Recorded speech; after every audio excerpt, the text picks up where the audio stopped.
भवभीतिभेदनम्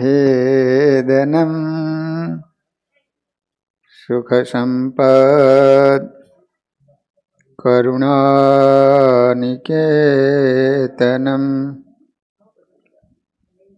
व्रतदानतपः क्रियाफलम्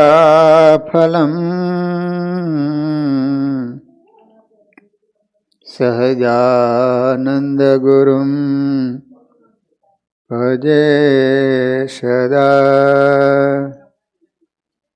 ॐ अवतारिणे श्री स्वामिनारायणाय नमो नमः। श्री हरिकृष्णाय घनश्यामाय नीलकंठाय शरीरदासाय नमो नमः। बोलो स्वामिनारायण भगवाननी, श्री हरिकृष्ण महाराजनी, श्री नरनारायण देवनी, श्री लक्ष्मीनारायण देवनी, श्री रेवती बड़देवजी महाराजनी जय।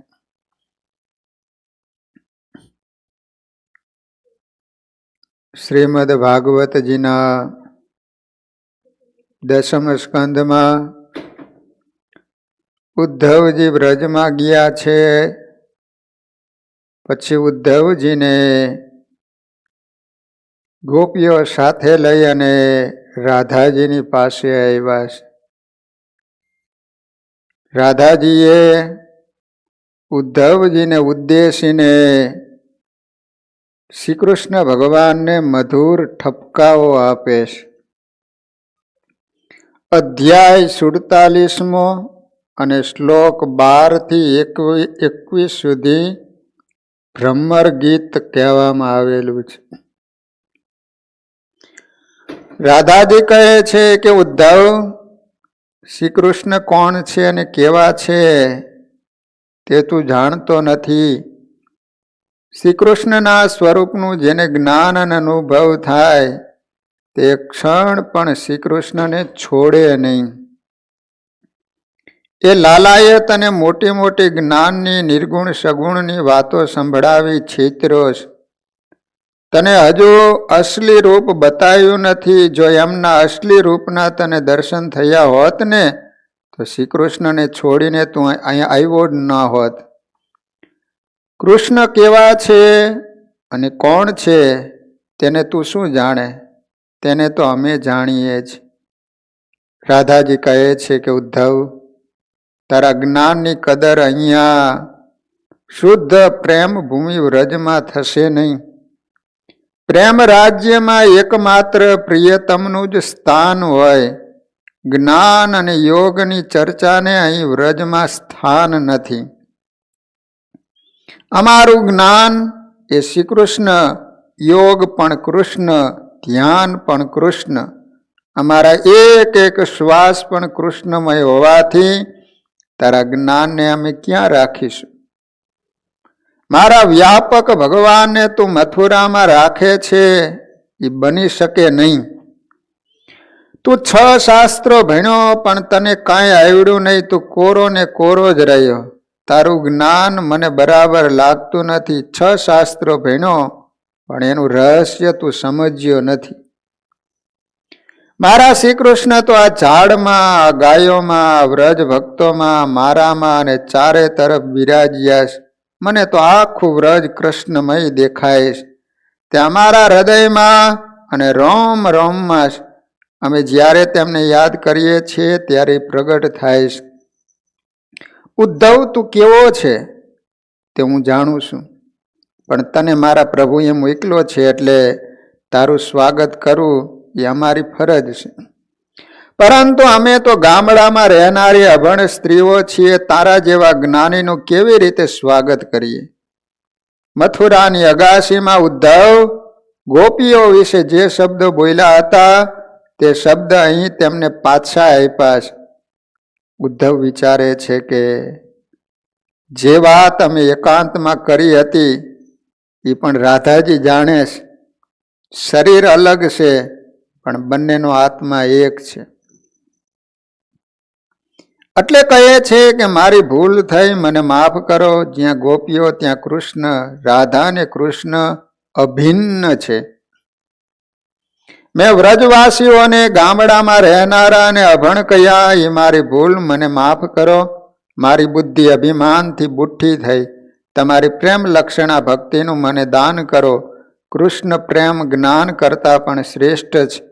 જ્ઞાની પણ પ્રભુ પ્રેમી ના થાય ત્યાં સુધી પ્રભુનો સાક્ષાત્કાર થતો નથી.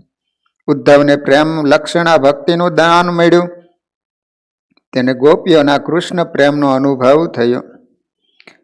રાધાજીએ વાંસળી હાથમાં લીધી. વાંસળીમાંથી રાધે ગોવિંદનો મધુર ધ્વનિ નીકળવા લાગ્યો.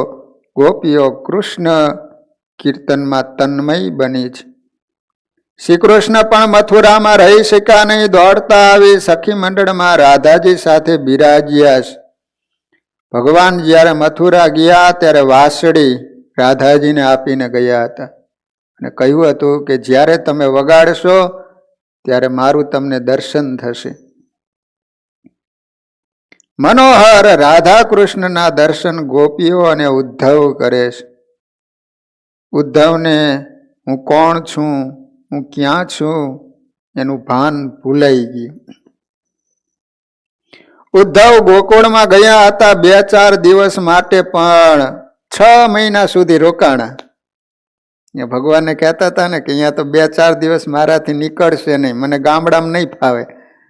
પણ એવું ફાવી ગયું ને, 6 મહિના સુધી રોકાણા. ઉદ્ધવને ખાતરી થઈ કે શ્રી કૃષ્ણ ગોપીઓથી દૂર નથી. જ્યારે કૃષ્ણ કીર્તન થાય છે ત્યારે પ્રગટ થાય છે. ગોપીઓનો શ્રી કૃષ્ણ પ્રેમ શ્રેષ્ઠ. જ્યાં પ્રેમ છે ત્યાં જ ભગવાન છે, પરમાત્મા છે. ઉદ્ધવજીનું જ્ઞાન અભિમાન ઉતરી ગયું છે. ગોપીઓના ચરણમાં વંદન કરે છે અને એમની ચરણ રજ માથે ચડાવે. અતિશય આનંદ થયો છે. ઉદ્ધવને ગોકુળ છોડવાની ઈચ્છા થતી નથી. ગયા હતા ગુરુ થવા, પણ ગોપીઓના ચેલા થઈને પાછા ગયા. ઉદ્ધવે છેવટે જવાની આજ્ઞા માંગી છે. મથુરા જવા તૈયાર થયા છે.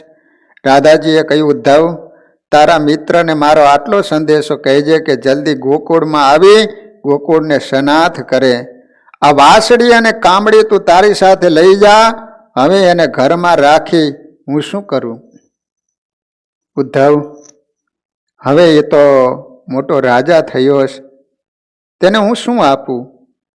પણ મારા લાલાને માટે મેં આ માખણ તૈયાર કર્યું છે, તે લાલાને ખવડાવજે, પણ મારું નામ દઈશ નહીં.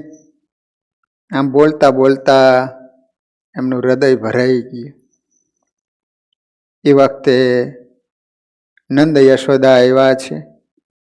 એમણે ઉદ્ધવને કહ્યું કે અમારા લાલાને આટલો સંદેશો આપજે. હવે અમે એટલું જ ઈચ્છીએ છીએ કે અમારા મનની એક એક વૃત્તિ, એક એક સંકલ્પ શ્રી કૃષ્ણના ચરણ કમળનો જ આશ્રય કરીને રહે. વૃત્તિ અને સંકલ્પ એમની સેવા કરવા માટે જ ઉઠે અને એમનામાં જ લાગી રહે. અમારી વાણી નિરંતર એમના નામોનું ઉચ્ચારણ કરતી રહે. અમારું શરીર એમને પ્રણામ કરવામાં, એની આજ્ઞાનું પાલન કરવામાં અને એની સેવામાં લાગી રહે. અમને મોક્ષની બિલકુલ ઈચ્છા નથી. ભગવાનની ઈચ્છાથી અમારા કર્મને અનુસાર જે કોઈ યોનિમાં અમારો જન્મ થાય અને યોનિમાં અમે જે શુભ આચરણ કરીએ, દાન તપ કરીએ, એનું ફળ અમને માત્ર એટલું જ મળે કે અમારા ઈશ્વર શ્રી કૃષ્ણમાં અમારી પ્રીતિ ઉત્તરોત્તર વધતી જ રહે. નંદ અને યશોદાનો પ્રેમ નિષ્કામ હતો અને ભગવાન સિવાય બીજી કોઈ માગણી નથી. અમે ગમે તે યોનિમાં જઈ પણ અમને ભગવાનનો યોગ થવો જોઈએ. ભગવાન જ્યારે જુનાગઢ ઝીણાભાઈની અંત અવસ્થા આવતી ત્યારે ભગવાન પધાર્યા. ત્યારે ભગવાન ઝીણાભાઈને પૂછે છે કે બોલો, તમારે વૈકુંઠમાં જવું છે, ગોલોકમાં જવું છે, અક્ષરધામમાં જવું છે? ઝીણાભાઈએ શું કીધું ખબર? મહારાજ, હું બીજું કાંઈ ન જાણું. જ્યાં ગોપાળાનંદ સ્વામી, બ્રહ્માનંદ સ્વામી હોય ને એ પંક્તિમાં મને વાસ આપજો.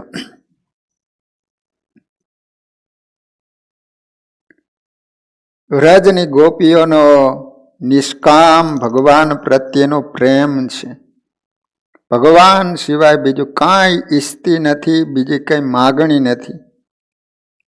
સંદેશો કહેતા કહેતા નંદ અને યશોદા રડી પડ્યા છે. સાથોસાથ ગોપીઓ પણ રડે છે.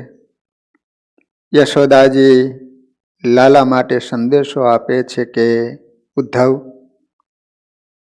મારા લાલાને કહેજે કે તેને જ્યારે ઈચ્છા થાય ને ત્યારે ગોકુળમાં આવે.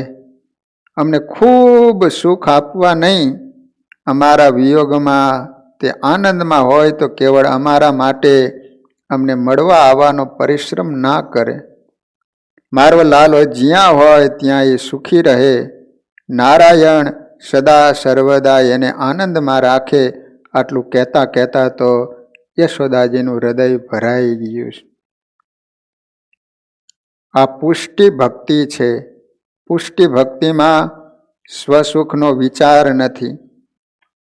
પોતાના સુખનો વિચાર કરે તે કૃષ્ણના સુખનો વિચાર કરી શકે નહીં. ઉદ્ધવ કહે છે કે હું કૃષ્ણને લઈને વહેલો આવીશ, તમે ચિંતા ન કરો. રથ નીકળ્યો છે. રસ્તામાં ઉદ્ધવ વિચારે છે કે હું માનતો હતો કે શ્રી કૃષ્ણ કૃપાનિધિ છે, દયાના સાગર છે, પ્રેમાળ છે, પણ હવે મને લાગે છે કે તેઓ નિષ્ઠુર છે. આ વ્રજવાસીઓ કેવા પ્રેમાળ છે. આવો વ્રજવાસીઓનો પ્રેમ છોડીને તેઓ મથુરામાં કેમ રહે છે? ઉદ્ધવે નિશ્ચય કર્યો છે કે હું ભગવાનને ઠપકો આપીશ કે તમે નિષ્ઠુર છો. ઉદ્ધવ મથુરામાં શ્રી કૃષ્ણ ભગવાનની પાસે આવ્યા. શ્રી કૃષ્ણ તો અંતર્યામી છે, સમજી ગયા કે ઉદ્ધવ ઠપકો આપવાનો છે. એટલે એમને કહ્યું કે ઉદ્ધવ, પહેલા તું મથુરામાં હતો ત્યારે મારા વખાણ કરતો હતો, હવે ગોપીઓના જ વખાણ કરે છે. ઉદ્ધવ, હું નિષ્ઠુર નથી એમ કહી એમના માથે પોતાનો વરદ હસ્ત પધરાયો. ઉદ્ધવને સમાધિમાં દર્શન કરાવ્યા. એક સ્વરૂપે હું ગોકુળમાં અને એક સ્વરૂપે હું મથુરામાં છું. ભલે હું મથુરામાં દેખાવું છું પણ ગોપીઓ પાસે જ છું. ગોપીઓથી હું અભિન્ન છું. ગોપી કૃષ્ણ એક જ છે. ગોપીઓના પ્રેમની કથા કહી અહીં 10મ સ્કંદના 48 અધ્યાય પૂરા થાય.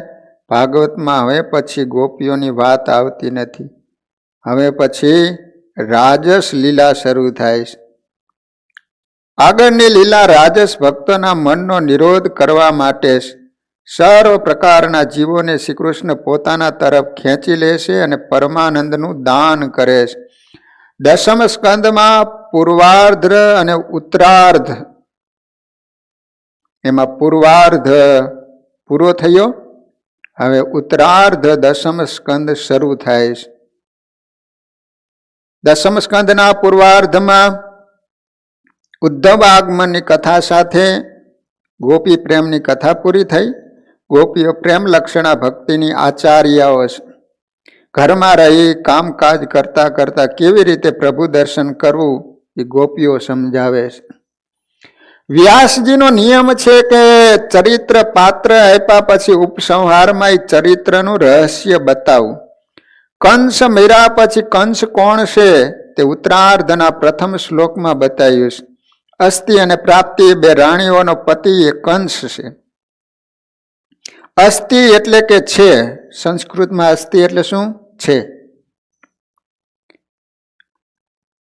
બેંકમાં આટલા રૂપિયા છે, આ વર્ષે આટલો નફો થશે. નીતિ અનીતિથી કેવળ પૈસા પ્રાપ્ત કરવાના વિચાર કરે એનું નામ કહેવામાં આવે છે કંસ.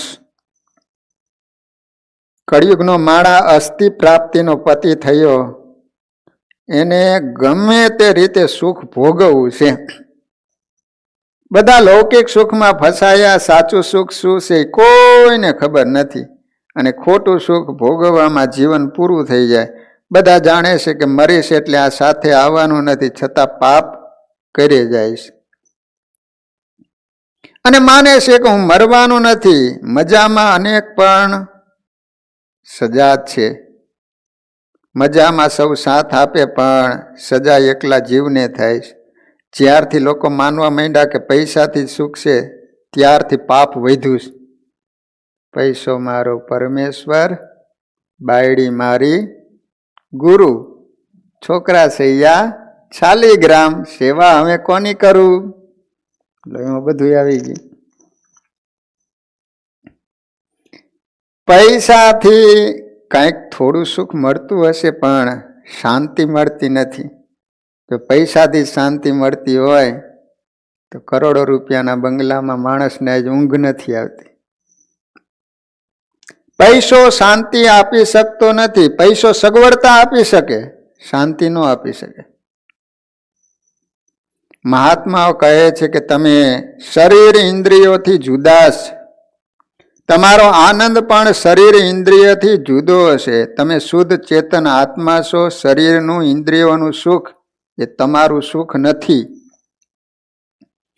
દસમ સ્કંદના ઉત્તરાર્ધમાં 50માં જરાસંઘની કથા આવે છે. જરાસંઘ મથુરા ઉપર ચડાઈ કરે છે અને એને ઘેરી લે છે. જીવનમાં ઉત્તરાર્ધમાં પણ 50મા વર્ષથી મનુષ્યમાં જરા કહેતા વૃદ્ધ અવસ્થા ચડી આવે અને ઘેરો ઘાલે છે.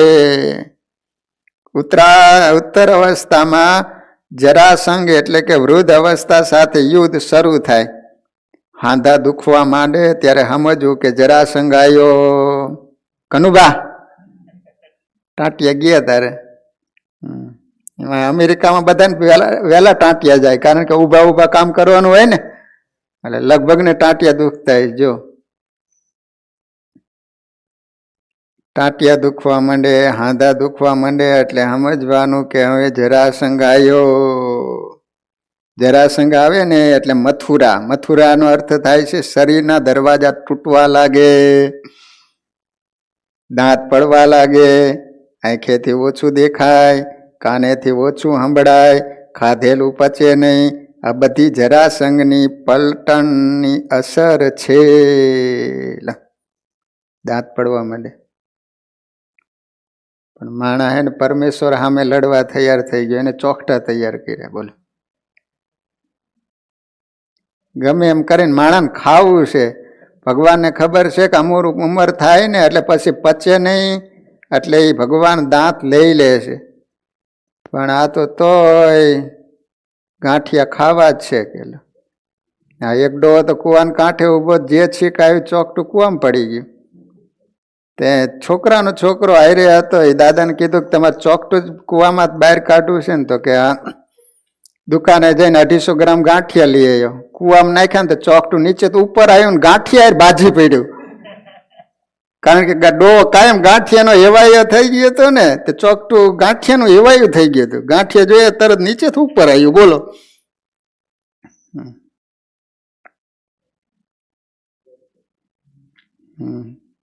ઓલા ડોહો ને ડોહી હોટલમાં જમવા માટે ગયેલા. તેમાં બરોબર બાજુમાં એક જુવાનીઓ પણ તાજા લગ્ન કરેલા ને એ પણ બેઠેલો. તેમાં શું બન્યું, પેલા છે ને ઓલા ડોહાએ ખાધું, પછી ડોશીએ ખાધું. એટલે ઓલો જુવાની એની પત્નીને કહે છે કે જો જો જો કેટલો પ્રેમ છે, પતિનો કેટલો બધો મહિમા છે. પેલા પતિને જમાડીને પછી જમ્યા. તારામાં આવું કઈક નિયમ આવે તો સારું. કે તું ઉઠીને એને પૈગે લાગ, તારામાં એકાદ છાંટો આવે. કે તે તો પરાયણે પૈગે લગાડે. તો કે કેમ પગે લઈ ગયા? તો કે મને તો દેખાય છે શરીર અલગ છે પણ બંનેનો આત્મા એક છે. કાં? તો કે તમે જેમાં ત્યાં સુધી આ દાદીમાં બેઠા રહ્યા, માં બેઠા રહ્યા, અને પછી તમે જેમાં ઓલો ડો કહે છે કે જીવ એક નથી, ચોકટું એક છે. હું ખાઈ લઉં પછી એનો વારો આવે, બાકી તો એ મને ખાઈ જાય એવી તું પૈગે લગાડમાં, નકર તારું તો પૂરું થઈ જાય. આટલા વારા નહીં નીકળ્યા, કઈ રીતે કાઢ્યા તો મારું મન જાણે છે. હા, સંસારમાં દુઃખ તો છે જ. ઓલા એક સાધુ ચાલ્યા જતા હતા, તેમાં સામેથી જાન ચાલી આવતી હતી. તો એ સાધુ અલમસ્ત હતા, રમતા રામ જોગી. એને તો કોઈ દિવસ આવા તાસેરો જોયેલો નહીં જિંદગીમાં. એટલે એક કોઈકને પૂછ્યું કે આ બધું શું છે? તો કે આ વર છે ને એની આ પત્ની છે, લગ્ન થયાના જાય છે. તે સાધુએ આ બધો તાસેરો જોયો. એમાં બરોબર એક પટેલનો કૂવો હશે, એના પરથાર ઉપર રાતે સાધુ સૂતા. એમાં બરોબર એ રાતે એને સ્વપ્નું આવ્યું એ કે સામેથી બહેનો ચાલ્યા આવે છે. તો ઓલા સાધુને એમ કે એ અડી ન જાય એટલે આમ ખસવા મીને. એને ખબર નહોતી કે આ કૂવાના પરથાર ઉપર સૂતો હશું. તે એ તો ખસતા ખસતા પીડા કૂવામાં. તે ભગવાનને કરુણી તરતા આવડતું હોય છે તો આખી રાત એકાદ ઝાડનું મૂળિયું આવી ગયું તો પકડીને કૂવામાં ઊભા રહ્યા. એમાં સવારનો સમય થયો ને પટેલ આવ્યો વાડીએ. તરત જ અંદરથી સાધુએ બૂમ પાડી, ઓ પટેલ, કૂવામાંથી બહાર કાઢો. પટેલ કહે છે કે તમને એવું શું દુઃખ પડ્યું તમે કૂવામાં પડ્યા? અમે તો સંસારી કદાચ કૂવામાં પડીએ પણ તમે કેમ કૂવામાં પડ્યા? એ કે પેલા કૂવામાંથી બહાર કાઢ પછી તને વાત કરું એમ. પછી કૂવામાંથી બહાર કાઢ્યા. ત્યાં તો અલમસ્ત સાધુ હતા ને, તરત જ એક સાખી બોલ્યા, સ્વપ્ન की सुंदरी जिसने दिया कुआं में डाल, जिसको प्रत्यक्ष मिली उसका क्या हवाल. આ રાતે હારી સ્વપ્નમાં આવીને તોય મને કુવામાં નાખી દીધો. જેને પ્રત્યક્ષ મળતી છે એની શું હાલ થતું છે. ઓલા એક સિંહના લગ્ન થતા હતા ને, તે ઉંદર એવો કૂદકા મારે, એવો કૂદકા મારે. કોઈકે કીધું કે આ તો સિંહના લગ્ન થાય, તારે એ ક્યાં હગાવાલા કોઈ થાય છે? એ કે આ તો કે મારો નાનો ભાઈ છે. આ સિંહ છે એ તારો નાનો ભાઈ છે? એ કે હા, કે મારે લગ્ન પહેલા હું સિંહ હતો પણ લગ્ન ત્યાં ને એટલે આવો થઈ ગયો છું. કે લો, તે જરા અવસ્થા આવે એટલે આવું બધું થાય. દાંત પડવા લાગે, આંખેથી ઓછું દેખાય, કાનેથી ઓછું સંભળાય, ખાધેલું પચે નહીં. શ્રી કૃષ્ણે 17 વખત જરાસંઘને હરાવ્યો. 18મી વખત એ કાળ યવનની સાથે આવ્યો છે. જો ભગવાને 17 વખત હરાવ્યો છતાંય પણ જરાસંઘને માર્યો નહીં. ભગવાન સમજતા હતા કે આને જીવતો જ આવવા દઈશું ને તો બીજા કોઈ હશે બધાને વીણી વીણી ભેગા કરી કરીને અહીંયા લાવશે ને બધાને મારી નાખીએ આપણે. ક્યાં એક એકને ગોતવા જવા? એટલે 17 વખત જરાસંઘને જવા દીધો. 18મી વખત આવ્યો ત્યારે કાલ યવનને સાથે લઈને આવ્યો. જરાસંઘ એટલે વૃદ્ધ અવસ્થા લડવા આવે, પણ જો કાળ યવન કહેતા કાળ મૃત્યુને સાથે લઈને આવે ત્યારે કોઈ ઉગારો નથી. ત્યારે શ્રી કૃષ્ણને પણ મથુરા છોડવું પડ્યું અને દ્વારકાનો આશરો લેવો પડ્યો. શરીર પર કાળ ચડાઈ કરે, શરીર છોડવું પડે એ પહેલા બ્રહ્મ વિદ્યાનો આશરો લેવાથી બ્રહ્મ વિદ્યામાં કાળ યવન અને વૃદ્ધ અવસ્થા પ્રવેશ કરી શકતી નહીં હોવાથી કાળ યવન એને મારી શકે નહીં.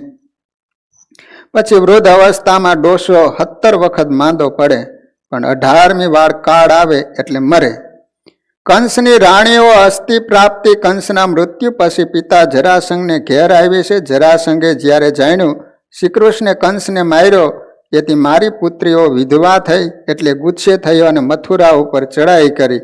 આ જરાસંઘની દીકરીઓ હતી અસ્થિ અને પ્રાપ્તિ. કંસને 2 પત્નીઓ હતી, અસ્થિ અને પ્રાપ્તિ. વિધવા થઈ એટલે બાપના ઘરે જઈ બાપાને બધી વાત કરી કે શ્રીકૃષ્ણ મારા પિતાને મારા પતિને મારી નાખ્યા. એટલે ઓલો એકદમ ક્રોધાવેશમાં આવી ગયો જરાસંઘ અને મથુરા ઉપર ચડાઈ કરી. ભગવાને વિચાર્યું કે હાલ જરાસંઘને મારીશ તો પૃથ્વી પરનો ભાર ઓછો થશે નહીં. તે જીવતો હશે તો એના પાપી સાથીદારો રાજાઓની સાથે સેના લઈને લડવા આવશે તો એ પાપી રાજાઓને શોધવા જવું નહીં પડે. તેઓ અત્રે આવશે. તેથી ભગવાન જરાસંઘને મારતા નથી, એની સેનાને સાથીદારોને મારે છે. જરાસંઘ 17 વાર લડવા આવ્યો. શ્રી કૃષ્ણ બલરામે એની સેનાનો નાશ કર્યો. તે પછી જરાસંઘ કાલ યવનની જોડે સંધિ કરીને એની સાથે લડવા આવ્યો. ભગવાને દાઉજી મહારાજને પૂછ્યું કે હવે શું કરવું છે? બલરામ ભૈયાને પૂછ્યું. 17 વાર હરાયો છતાં નફટ પાછો આવ્યો છે. એના ઉપર શિવજીની કૃપા છે, મરતો નથી. દાઉજી મહારાજે કહ્યું કે આ લોકો શાંતિથી અહીં રહેવા દેતા નથી. મારે હવે આનર્ત મંડળ કહેતા ઓખા મંડળમાં રહેવું છે. આનર્ત દેશના રાજા રૈવતની કન્યા રૈવતી સાથે બલરામનું લગ્ન થયું હતું અને રાજ્ય મળ્યું હતું. શ્રી કૃષ્ણે કહ્યું કે તમે ત્યાં જાઓ તો હું પણ ત્યાં આવીશ. શ્રી કૃષ્ણે નિશ્ચય કર્યો કે હવે મારે મથુરામાં રહેવું નથી. હું શાંતિથી આનર્ત દેશમાં દરિયા કિનારે રહીશ. એને વિશ્વકર્માને બોલાવ્યા છે અને આજ્ઞા આપી. અને આજ્ઞા મુજબ વિશ્વકર્માએ સમુદ્રની મધ્યમાં એક વિશાળ નગરી બનાવી. યાદવોને એ નગરીમાં રાખ્યા છે. મોટા મોટા મહેલોમાં દ્વાર જલ્દી જોવામાં ન આવ્યા એટલે લોકો બોલવા લાગ્યા, દ્વાર કાં હે? સવારે જાગ્યા ને દરવાજો ક્યાંય જોવામાં ન આવ્યો. જોર જોરથી બોલવા માંડ્યા, દ્વાર કાં હે? દ્વાર કાં હે? એટલે એ નગરીનું નામ પડ્યું દ્વારિકા. ઉપનિષદમાં ક શબ્દનો અર્થ થાય છે બ્રહ્મ કર્યો છે. દ્વાર એટલે દરવાજો અને કા એટલે બ્રહ્મ. જ્યાં પ્રત્યેક દ્વારે પરમાત્મા છે એવી નગરી એટલે દ્વારકા. જ્યાં દ્વારે દ્વારે બ્રહ્માનંદનું સુખ છે. શરીર રૂપી ઘરમાં આંખ, નાક, કાન વગેરે ઇન્દ્રિયો રૂપી દરવાજા છે. ત્યાં પરમાત્માને પધરાવાથી જરાસંઘ અને કાળ યવન પજવી શકે નહીં કે પ્રવેશી શકે નહીં. પ્રત્યેક ઇન્દ્રિયથી ભક્તિ કરી અને બ્રહ્મ વિદ્યાથી બ્રહ્મનો આશરો લેવાથી ભગવાનનો આશરો લેવાથી જ્ઞાન મળે છે અને કાળ યવન મારી શકતો નથી. જરાસંઘ બ્રાહ્મણોને ધમકી આપીને આવેલો કે જો આ વખતે મારી હાર થશે તો તમને મારી નાખીશ. તેથી બ્રાહ્મણોને બચાવવા પણ શ્રી કૃષ્ણ જરાસંઘ સામે હારી ગયા અને પ્રવર્ષણ પર્વત ઉપર ગયા. જરાસંઘ 51 વર્ષ પછીની વૃદ્ધ અવસ્થા લડવા આવે. પાછળ પડે ત્યારે પ્રવર્ષણ પર્વત એટલે કે ભક્તિનો ભગવાનનો આશરો લેવો જોઈએ. 51 નો અર્થ એ છે કે 51 પછી મનુષ્ય બંગલામાં રહેવાને લાયક નથી. એને વનમાં જવું કે છેવટે ઘરમાં જ વાનપ્રસ્થ જીવન ગાળવું જોઈએ. શું અરવિંદભાઈ કેટલા વર્ષ થયા? 62. હા, 51 ની વાત હાલે. છોકરો પરણે એટલે સમજવું કે મનુષ્યનો ગ્રહસ્થાશ્રમ પૂરો થયો અને વાનપ્રસ્થાશ્રમ ચાલુ થયો. ભોગ ભૂમિમાં વિલાસી લોકોની વચ્ચે રહી વિરક્ત જીવન ગાળવું કઠણ છે. જરાસંઘને કાળ યવનનો ત્રાસ એ જન્મ મરણનો ભયંકર ત્રાસ. નિશ્ચય કરવાનો કે હવે જન્મ મરણના ત્રાસમાંથી છૂટવું છે. મહાપુરુષો કહે છે કે જન્મ મરણના ત્રાસમાંથી છૂટવા માટે રોજ સાદું ભોજન લેવાનું. 50 વર્ષ સુધી તમારે આમ ખાવા માટે જન્મ લીધો હોય ને જન્મ એ રીતે ખાખા જ કરવાનું, પણ 50 વર્ષ પછી હાવ સાદું જીવ.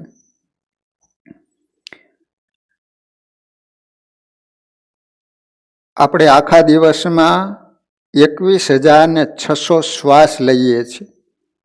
તો નિયમપૂર્વક જપ કરો શ્વાસે શ્વાસે. જપ વિના પાપ અને વાસના છૂટતી નથી. મન સ્થિર થતું નથી એટલે જપ કરતો નથી એવું બહાનું બતાવવું એ અજ્ઞાન છે.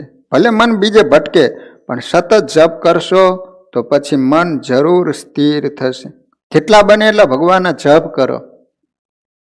ભલે તમારું મન સ્થિર ન થાય, ભલે મન ભગવાનમાં ન રહે, પણ જપ કરવાની ટેવ પાડો. પછી ધીમે ધીમે તમારું મન સ્થિર થશે અને ભગવાનના રહેવા લાગશે.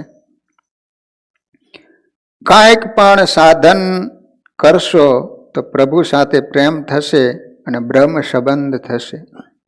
જેટલા તમે ભગવાનના જપ વધારે કરો ને એટલો પાપના નાશ થાય અને વાસના પણ છૂટે છે. 1 કલાકમાં 900 શ્વાસ થાય. 24 કલાકમાં 21,600 શ્વાસ થાય. પ્રતિ શ્વાસે ભગવાનનું નામ જપ કરવાનું કહ્યું છે. એટલે 21,000 નામ જપ કયા છે. જરા વિચાર કરવાથી સમજાય છે કે કેટલા શ્વાસ નામ જપ વગરના જતા હશે. ભોજનમાં, સૂવામાં, ગપ્પા મારવામાં કેટલો સમય પ્રભુના નામ સિવાય વ્યર્થ જાય છે. બોલો, આપણે તો કેટલી વાર નામ લેતા હશે ભગવાનનું. બાકી તો આખો દિવસ સંસારની અલક મલકની વાતો જ કરતા હોઈએ છીએ. કુથલીને કામિનીમાં કૃષ્ણધામ ચામનીમાં જારી કરી જામનીમાં ખૂબ બેઠો ખોઈને જમવા જમાડવાના બીજાનું બગાડવામાં એકે પૈસો આપવામાં આવ્યો નહીં કોઈને. જાય જાય જાય તારું જીવતર જોને જળની પેઠે વયું જાય. જંતુ ભી જાય જાય ખાય ખાય ખલક ખોતરી ખચીદ ખાય. નખ ખાય નેણ ખાય શીરની શીખાય. કુથલીને કામિનીમાં, કુથલી કોઈની નિંદા કરવી ટીકા કરવી હોય તો રાતની રાત નીકળી જાય. બોલો, પણ ભગવાનનું નામ કીર્તન કરવું હોય, કથામાં બેઠા હોય તો તરત ઘડિયાળ સામે જોતા જઈએ. બોલો, 5 મિનિટ ઉપર જાય ને તો એમ થાય કે સ્વામી ઘડિયાળમાં જોવાનું ભૂલી ગયા લાગેલો. જો ભક્તજનો, હમણાં જ ધનુર્માસ પ્રારંભ થશે. આજે 11 તારીખ થઈ ને, 16 તારીખે ધનુર્માસ ચાલુ થાય છે ને. હા જો, અને ધનુર્માસ પાછો શિયાળામાં જ આવે અને શિયાળામાં ઠંડી હોય એટલે સવારે પથારી છોડવીને એક પ્રકારનું તપ કહેવાય છે. મોટા મોટું તપ હોય ને તો શિયાળામાં ધનુર્માસમાં પથારી છોડીને મંદિર આવવું મોટા મોટું તપ કહેવાય. તાયણા પાયણા કરતા કરવાનું એ વિશેષ કહેવાય. મેં તો રાકેશભાઈને કીધું, મંદિર આવ્યા હતા ને, કીધું રાકેશભાઈ ધૂનમાં આવવાનું છે. સ્વામી આવી જ છીએ કે ધનુર્માસમાં આ વખતે આવી જ જઈશું ને. મેં કીધું નહીં આવત ફોન કરીશ, ઉઠાડીશ. કે સ્વામી આવી જ જવું કે તમારે ફોનની જરૂર નહીં પડે. મેં કીધું વાંધો નહીં, ધૂનમાં આવવાનું. ભગવાનનું ભજન કરવું જોઈએ. શું કીધું? ભજન કરવાથી સુખ મળે, શાંતિ મળે. કથા સાંભળવાથી વાંચવાથી કંઈક માર્ગદર્શન લેવાનું છે. ખાલી મનોરંજન માટે કથા સાંભળવાનો કે વાંચવાનો કોઈ અર્થ નથી. જીવનમાં ભગવત ભક્તિની જરૂર છે. ભગવત ભક્તિ માટેનો કોઈક નિયમ લેવાનો છે, કોઈક સાધન કરવાનું છે. અત્યંત જરૂરી કોઈ પણ નિયમ, જેમ કે નામ જપ, કશાનો ત્યાગ કરવો, તે ખૂબ મહત્વનું છે. એક દ્રષ્ટાંત છે. એક વાણિયાએ કથા સાંભળી. વાણિયાએ મહારાજે કહ્યું કે મારી કથા સાંભળ્યા પછી કાંઈક નિયમ તો તમારે લેવો પડશે, સત્ય બોલવાનો નિયમ લેજે. વાણિયાએ કહ્યું કે વ્યાપારી શું, વેપારમાં થોડું અસત્ય બોલવું પડે. મહારાજ કહે કે તો કોઈની નિંદા નહીં કરવું એવો નિયમ લઈએ. ના મહારાજ, રાત્રે 2 કલાક ગપ્પા માર્યા વગર મને ઊંઘ આવતી નથી, એટલે એ નિયમ નહીં લેવાય. અમુક માણસો ગપ્પા એવા મારતા એમાં કઈ સાર જ ન હોય. બોલો, એટલે 2-3 મિત્રો બેઠા હતા, કેવા ગપ્પા મારતા ખબર? એ કે મારા બાપા એવા તરવૈયા કે ગંગાજીમાં ડૂબકી મારે તો જમનાજીમાં નીકળે. બીજો કે મારા બાપા એવા તરવૈયા કે નર્મદામાં ડૂબકી મારે ઘેલા નદીમાં નીકળે. એ કે મારા બાપા તો એવા તરવૈયા કે ટાંકામાં પડે ને તો નળમાં નીકળે. એનો બાપ નળમાં નીકળે કોઈ દી, થોડોક પ્રવાહી છે, પણ બેઠા બેઠા આવા ગપ્પા હાવ કઈ સારું એના નહીં વાતું હોય. બોલો કે મારા બાપા પાસે ઓહો એવડો મોટો તબેલો છે ને એવડો મોટો તબેલો તમે આમ નજર નાખો ને તો નજર ન પોગે. તે બીજો કહે છે કે મારા બાપા પાસે તો એવડો મોટો ભાલો, એક છેડો આકાશે અડે ને એક છેડો જમીને અડે. તે ત્રીજો બેઠો તો કે તારા બાપા પાસે આવડો મોટો ભાલો હોય તો રાખે ક્યાં? તો કે તારા બાપાને તબેલામાં. કે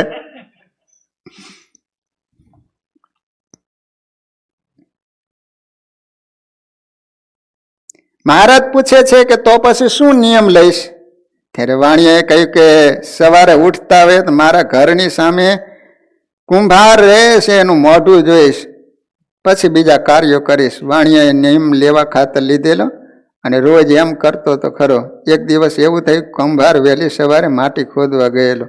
વાણિયો ઉઠ્યો પણ કુંભારના દર્શન થયા નહીં, એટલે દરરોજના નિયમ મુજબ કુંભારના દર્શન કરવા ખોડવા નીકળ્યો.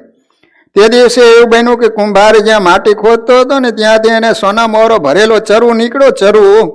એ ચરુ કાઢતો હતો. એ વખતે વાણિયો ત્યાં કુંભારના દર્શન કરવા આવ્યો અને એનું મોઢું જોઈને વાણિયો તો બોલવા લાગ્યો, એ દીઠી રે દીઠી, કે જોઈ લીધું મોઢું. કુંભાર સમજ્યો કે આ વાણિયાએ ચરુ જોઈ લીધો, હવે જો રાજાને વાત કરશે ને તો આ ચરુ રાજા લઈ લેશે. એટલે વાણિયાને કહે છે કે તે જોઈ લીધું તો ભલે જોઈ લીધું, પણ કોઈને કહેતો નહીં, તારો અડધો ભાગ. અને કુંભારે ચરુમાંથી વાણિયાને અડધો ભાગ આપ્યો. વાણિયો વિચાર કરે કે સાધારણ કુંભારના દર્શન કરવાના સાધારણ નિયમથી જો મને લક્ષ્મીજી મળ્યા તો ભગવાનના દર્શન કરવાનો નિયમ લીધો હોત તો કેટલું સુખ મળે. કોઈ સાધન કરવાનો, કોઈ સત્કર્મ કરવાનો, કોઈ પાપ છોડવાનો કે પછી ભગવદ ભક્તિનો કોઈ પણ નિયમ લેવાથી જરાસંઘ કહેતા વૃદ્ધ અવસ્થા અને કાલ યવન કહેતા મૃત્યુના ત્રાસમાંથી છૂટી શકાય છે. કાલ યવનને બ્રહ્માજીનું વરદાન હતું કે યદુકુળમાં જન્મેલો કોઈ તને મારી શકશે નહીં. બ્રહ્માજીના એ વરદાનને સત્ય રાખવા શ્રીકૃષ્ણ જાતે કાલ યવનને મારતા નથી. એટલે શ્રીકૃષ્ણ હાર્યા અને તેઓ રણ છોડીને ભાગવા લાગ્યા. ત્યારથી ભગવાનનું નામ પાડવામાં આવ્યું રણછોડ. રણ છોડીને ભાગ્યા એટલે ભગવાનનું નામ રણછોડરાયની જય બોલાવે. દોડતા દોડતા શ્રીકૃષ્ણ ભગવાન ગિરનારની ગુફામાં આવે, જ્યાં આગળ રહીને મુચકુંદ રાજા તપશ્ચર્યા કરતા હતા. શ્રીકૃષ્ણ જ્યારે ગુફામાં પ્રવેશ્યા ત્યારે મુચકુંદ રાજા નિદ્રામાં હતા. ભગવાને શું કર્યું? પોતાનું પિતાંબર મુચકુંદ રાજા ઉપર ઓઢાડી અને પોતે સંતાઈ ગયા. કાળ યવન શ્રીકૃષ્ણની પાછળ પાછળ ગુફામાં આવ્યો અને આ શ્રીકૃષ્ણ સૂતા છે એમ સમજી અને મુચકુંદ રાજાને લાત મારી. અને આ મુચકુંદ રાજાએ દેવોને યુદ્ધમાં મદદ કરેલી.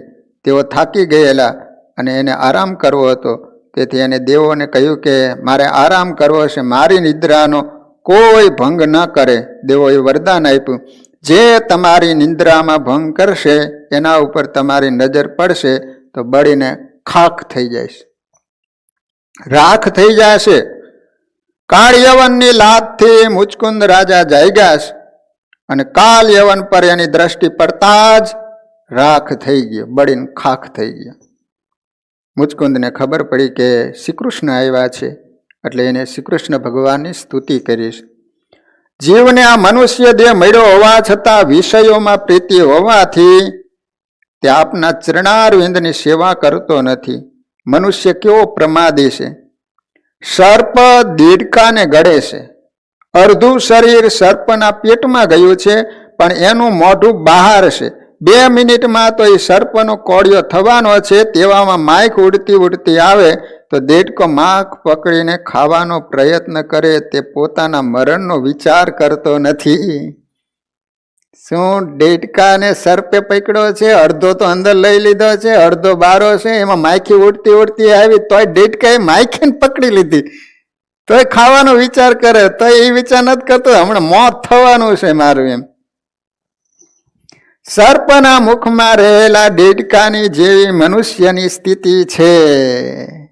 લો આપણે હવે કાળના તો અડધા ઓલામાં તો ઘણું ભા ઉપર આવી ગયા તો હજી મોઢું ફાડ્યું છે. લો નાથ કૃપા કરો, સંસારના જડ પદાર્થમાં મારું મન ન જાય અને મને અનન્ય ભક્તિ આપો. મુચકુંદ રાજાએ ભક્તિ માંગી. ભગવાન છે ને બધું આપે છે પણ ભક્તિ નથી આપતા. કેમ ભક્તિ નહીં આપતા ભાઈ? બોલો. ભક્તિ આપું તો હું બંધનમાં આવી જાઉં, પછી કે એમ કરવું પડે નહીં. એટલે ભગવાન છે ને ભક્તિ ન આપે. એટલા માટે મુચકુંદ રાજાએ ભગવાનની પાસેથી ભક્તિ માંગી. ભક્તિ એટલે ભગવાન પ્રત્યે પ્રેમ. મનુષ્યને બહાર ગામ જવાનું હોય તો 2-4 દિવસથી તૈયારી કરે છે. ઘરમાં લગ્ન હોય તો 2-4 મહિનાથી તૈયારી કરે.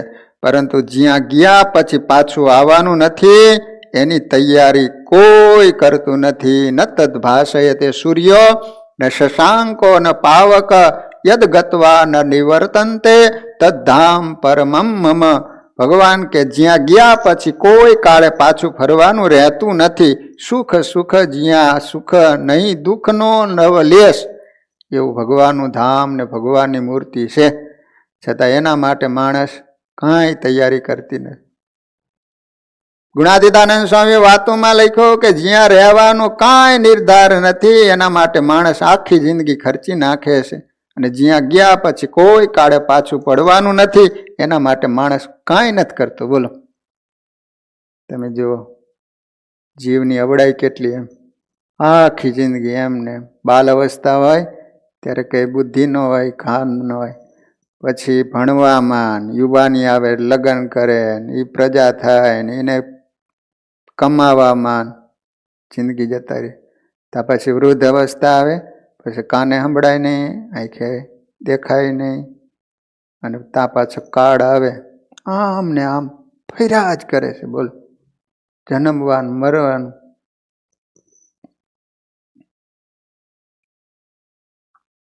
કાળ જ્યારે કોળિયો કરે તે કહી શકાતું નથી.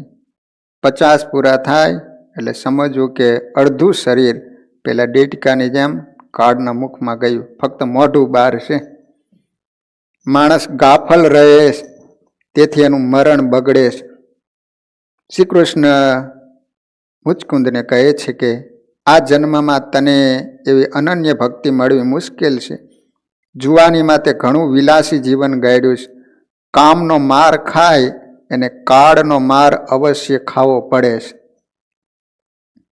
હજી તારે એક જન્મ લેવો પડશે. તે જન્મમાં તને બ્રાહ્મણ શરીર પ્રાપ્ત થશે અને તને અનન્ય ભક્તિ પ્રાપ્ત થશે. મારા હાથે તમારા અનેક કાર્યો થશે. મુચકિંદે તે પછી તપશ્ચર્યા કરી. બીજા જન્મમાં એને બ્રાહ્મણનું શરીર મળ્યું. કહેવાય છે કે દ્વાપર યુગનો મુચકુંદ રાજા કળિયુગમાં નરસિંહ મહેતા તરીકે જન્મ્યા. એ મુચકુંદ રાજાનો અવતાર હતા. નરસિંહ મહેતા દ્વારકાધીશના લાડીલાશ. એમના 52 કામ પ્રભુએ કર્યા. કેટલા? 52 કામ. મુચકુંદ રાજાની કથા સ્પષ્ટ બતાવે છે કે યુવાનીમાં વિલાસપૂર્વક જીવન ગાળ્યું હોય તો એવા મનુષ્યને આ જીવનમાં ભક્તિ કે અનન્ય ભક્તિ મળવી મુશ્કેલ છે. એને ધીરે ધીરે સંયમને વધારી ભગવદમય જીવન ગાળીને તથા સતત ઈશ્વરનું સ્મરણ કરવાથી તેનો આવતો જન્મ સુધરે છે. પણ જે યુવાનીમાં જ સંયમ વધારી ભક્તિમય જીવન ગાળે તેને તે જ જન્મમાં મુક્તિ મળે છે. વૃદ્ધ અવસ્થામાં ઈશ્વર ભજન કરવાથી આવતો જન્મ સુધરે છે, આ જન્મ નહીં. કાલ યવનનો નાશ કરી અને મુચકુંદને મુક્તિનો ઉપદેશ આપી પ્રભુ દ્વારકા વધાર્યા છે. અને એ જ નરસિંહ મહેતા પાછા સ્વામિનારાયણ ભગવાન વખતે પીપલાણા ગામની અંદર નરસિંહ મહેતા તરીકે જન્મ્યા. સ્વામિનારાયણ ભગવાન મળ્યા અને પછી એનું આત્યંતિક કલ્યાણ થયું. અને કાલ યવન હતો એ જ સ્વામિનારાયણ ભગવાન વખતે કાલીદત્ત થયો. એ કાલિદત્ત એ કાલ યવન હતો. કારણ કે ભગવાનના હાથે એનું મોત ન થયું ને એટલે એનો ઉદ્ધાર ન થયો. ભગવાનના હાથે જો મૃત્યુ થયું હોત તો એનું કલ્યાણ થઈ ગયું હોત. પણ કોના દ્વારા મૃત્યુ થયું? એનું મુચકુંદ દ્વારા. ભગવાને નહોતો માર્યો ને એટલા માટે એનું કલ્યાણ ન થયું. અને એ જ કાલ યવન સ્વામિનારાયણ ભગવાન વખતે કાલિદત્ત થઈને આવ્યો અને ભગવાને માર્યો અને પછી એનો ઉદ્ધાર થયો.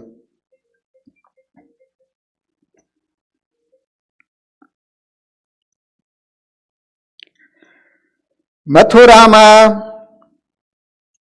ભગવાનનું એક પણ લગ્ન થયું નથી. દ્વારકામાં આવ્યા પછી બધા લગ્ન થયા છે. મહાપુરુષો કહે છે કે એક એક ઇન્દ્રિયોના દ્વાર ઉપર કાબુ મેળવવો, બ્રહ્મ વિદ્યાને પ્રાપ્ત કરો, તે પછી લગ્ન કરો. યોગ વિનાનો ભોગ રોગી બનાવે છે. તપશ્ચર્યા યોગ ન હોય તો ભોગ શરીરને રોગી બનાવશે. ઇન્દ્રિયના ગુલામ થઈને લગ્ન ના કરો, જીતેન્દ્રિય થઈને લગ્ન કરો. તેથી ગૃહસ્થાશ્રમ પહેલા બ્રહ્મચર્યાશ્રમ બતાવ્યો છે.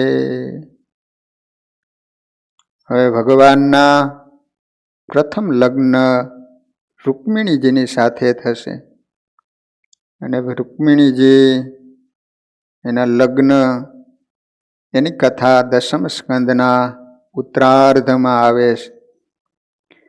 ભાગવતજી જેવા ધર્મશાસ્ત્રમાં લગ્નની કથાની કોઈ જરૂર નથી. સુખદેવજી જેવા મહાત્માને પણ લગ્નની કોઈ જરૂર નથી. સુખજી તો આખી જિંદગી બ્રહ્મચારી રહ્યા છે. કથા સાંભળનાર પરીક્ષિત પણ પરણી અને પરવારીને બેઠા છે, એટલે એને પણ લગ્ન ગાથાની કોઈ જરૂર નથી. ત્યારે આ લગ્નની કથા ભાગવતજીમાં વિસ્તારથી શા માટે કહેવામાં આવી? કારણ એ સમજાય છે કે પાછળની પ્રજા, ભવિષ્યની પ્રજા લગ્ન બાબત શું છે એ સમજી શકે અને એમાંથી પ્રભુને મેળવી શકે એવી શુભ કામનાથી શ્રી નારાયણના લગ્નનું નિમિત્ત લઈ અને સુખદેવજી આ કથા કરે છે. તો ભક્તજનો, એ રૂકમિણીના વિવાહ ભગવાનની સાથે કઈ રીતે થયા એ સારી કથાઓ આપણે કાલે શ્રવણ કરીશું. ભક્તજનો, કાલે સેટરડે એટલે શનિવાર છે. દર શનિવારે આપણા મંદિરમાં 4 થી 5 કથા થાય છે. 5 થી 6 કહુત ગેમ દ્વારા સુંદર મજાનો પ્રશ્નોત્તરીનો પ્રોગ્રામ રાખવામાં આવે છે. તો કાલે બધા જ ભાઈઓ અને બહેનો એની અંદર લાભ લઈજો. અહીંયા કથાનો સમય પૂરો. હરિસ્મરણ સાથે કથાને વિરામ. શ્રીપતિમ શ્રીધરમ સર્વદેવેશ્વરમ ભક્તિધરમ આત્મજમ વાસુદેવોમરિ માધવમ કેશવમ કામદમ કારણમ સ્વામિનારાયણમ નીલકંઠમ ભજે સહજાન મહારાજની. સ્વામિનારાયણ સ્વામિનારાયણ સ્વામિનારાયણ સ્વામિનારાયણ સ્વામિનારાયણ.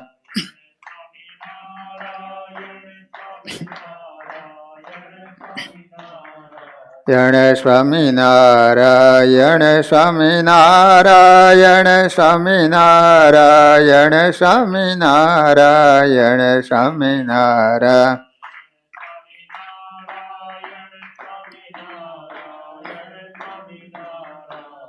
સ્વામિનારાયણ સ્વામિનારાયણ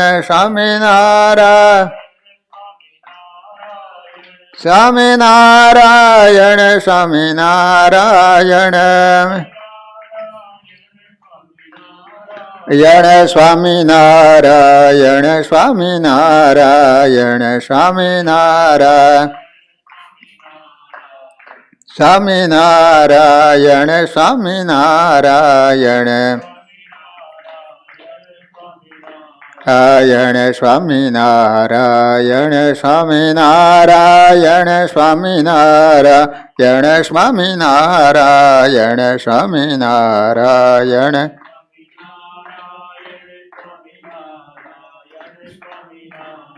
સ્વામિનારાયણ સ્વામિનારાયણ સ્વામિનારાયણ સ્વામિનારાયણ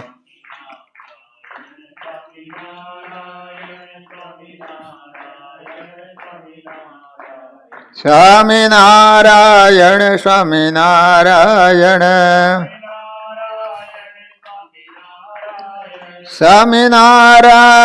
સ્વામિનારાયણ સ્વામિનારાયણ સ્વામિનારાયણ સ્વામિનારાયણ સ્વામિનારાયણ સ્વામિનારાયણ રાયણ સ્વામિનારાયણ સ્વામિનારાયણ સ્વામિનારાયણ સ્વામિનારાયણ સ્વામિનારાયણ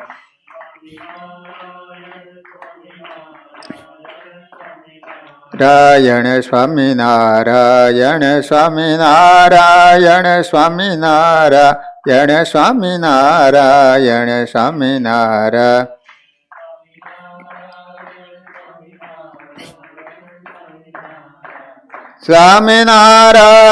સ્વામિનારાયણ સ્વામિનારાયણ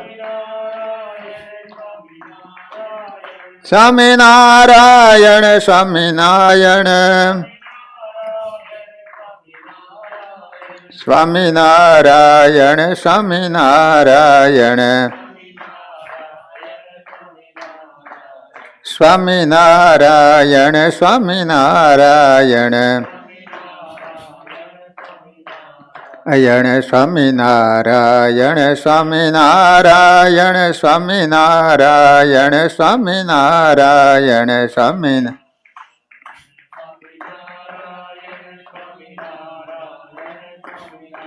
અયણ સ્વામિનારાયણ સ્વામિનારાયણ સ્વામિનારાયણ સ્વામિનારાયણ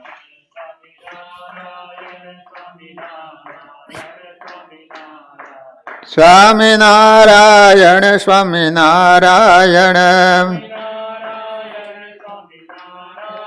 સ્વામિનારાયણ સ્વામિનારાયણ સ્વામિનારાયણ સ્વામિનારાયણ આયણ સ્વામિનારાયણ સ્વામિનારાયણ રાયણ સ્વામિનારાયણ સ્વામિનારાયણ સ્વામિનારાયણ સ્વામિનારાયણ સ્વામિનારાયણ સ્વામિનારાયણ સ્વામિનારાયણ સ્વામિનારાયણ સ્વામિનારાયણ સ્વામિનારાયણ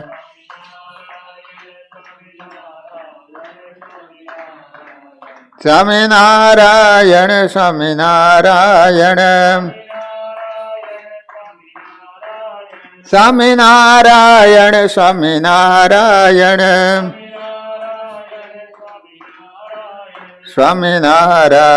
સ્વામિનારાયણ સ્વામિનારાયણ સ્વામિનારાયણ સ્વામિનારાયણ રાયણ સ્વામિનારાયણ સ્વામિનારાયણ સ્વામિનારાયણ સ્વામિનારાયણ સ્વામિનારાયણ સ્વામિનારાયણ સ્વામિનારાયણ સ્વામિનારાયણ સ્વામિનારાયણ સ્વામિનારાયણ સ્વામિનારાયણ સ્વામિનારાયણ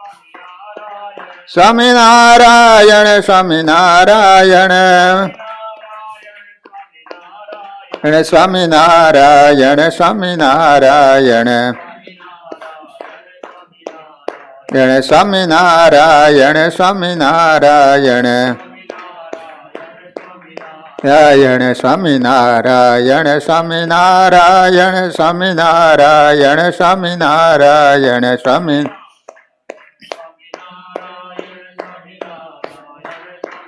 રાયણ સ્વામિનારાયણ સ્વામિનારાયણ સ્વામિનારાયણ સ્વામિનારાયણ સ્વામી